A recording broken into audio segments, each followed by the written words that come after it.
Hello friend, আমার ইলিশের নমস্কার সবাই গ্রহণ করেন। আজকের রান্নাবান্নাটা একটু অন্যভাবেই শুরু করলাম। ইলিশ মাছটা না আমি আজকে রান্না করতে চেয়েছিলাম না, এই জন্য বাজার থেকে আর কাটায় আনিনি।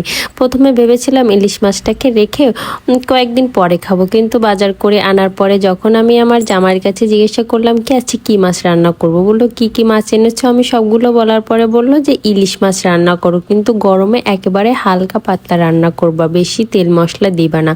তাই ভাবলাম আজকে ইলিশ মাছের একেবারে হালকা একেবারে সাদামাটা একটা রেসিপি করব আর আপনাদের সাথে শেয়ার করব। তাই ইলিশটাকে প্রথমে আমি আঁশটে ফেলে তারপরে কাটার জন্য বসে গেলাম। আর এত বড় ইলিশ, এটা প্রায় 1 কেজির উপরে ছিল, 1 কেজি 300 গ্রাম ছিল, প্রায় 1.5 কেজির কাছাকাছি। আর এই ইলিশটার আর কেজি নিয়েছিল 2200 টাকা করে। আর যেহেতু একটু বেশি থাকায় আমার মোট 2600 টাকা পড়েছিল এই একটা। ইলিশের দাম এত বেশি হয় না, ইলিশ মাছ সব সময় খাওয়া হয় না। আর আমার কাছে না ছোট ইলিশ ভালো লাগে না। আমি বলি কি ইলিশ মাছ বছরে আমি একবারই খাবো, কিন্তু তখন আমি বড়টাই খাবো।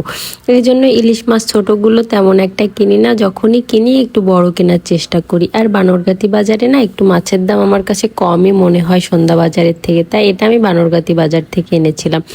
আর আমার জামাই ইলিশের ডিম এত বেশি পছন্দ করে, আমি ইলিশ মাছ কিনতে গেলে আগে সবসময় ডিমওয়ালা মাছ খুঁজি। আর আমি মাছওয়ালাদের বলি যে আমাকে কিন্তু ডিমওয়ালা ইলিশ দিতে হবে, ওনারাও বেছে বেছে দিয়েছিল। আর এই ইলিশটা এত ডিম হয়েছিল কি আর বলবো, কারণ সে ডিম খেতে অনেক বেশি পছন্দ করে, মাছের থেকে ডিমটা খেতে বেশি পছন্দ করে। আর একটা জিনিস আপনারা অবশ্যই আমাকে কমেন্ট করে জানাবেন যে আমি না কাজবাজের ভিডিও দিতে তেমন একটা পছন্দ করি না। আপনারা কি আমার কাজবাজের ভিডিও দেখতে পছন্দ করেন? যদি পছন্দ করেন, দিদিরা বিশেষ করে অবশ্যই কমেন্ট করবেন, তাহলে আমি চেষ্টা করব রেগুলার কিছু কাজবাজের ভিডিও দেওয়ার জন্য। আর কাজবাজ বলতে সংসারের তেমন কোনো কাজ আমার করা লাগে না, যেহেতু হেল্পিং হ্যান্ড আছে মাঝে মধ্যে করা লাগে। আর রান্নাবান্নাটা শুধু আমি করি, তাও রান্নাবান্নাটা আমার ইচ্ছার উপর, ভালো লাগলে করি, না হলে হেল্পিং হ্যান্ড করায়। ওনার রান্নার টেস্টটা অনেক ভালো। প্রথম আমার হাজব্যান্ড খেতে চেত না, বলতো কেমন রান্না করবে কি দেখি, কিন্তু উনি অনেক সুন্দর রান্না করে, তো এখন মাঝে মাঝে উনি রান্না করলে খায়। আর এখন না রান্না করতেও তেমন একটা ভালো লাগে না, আমার কাছে খুব প্যারা লাগে এই গরমেতেই। বেশি রান্নাবান্না থাকলে আমি ওনাকে দিয়ে রান্নাবান্নাটা করিয়ে নিই। ইলিশ মাছ কিন্তু অন্যান্য মাছের মতো অত বেশি ধুতে হয় না, আমার দিদার কাছ থেকে আমি শিখেছি। আমার দিদা বলতে ইলিশ মাছ খুব কম ধুতে হয়, এমনভাবে ধুতে হবে যে যাতে কোনো ময়লা রক্ত না থাকে, আবার অতিরিক্ত ধোয়া যাবে না, তাহলে নাকি ইলিশ মাছের সেন্টটা কমে যায়।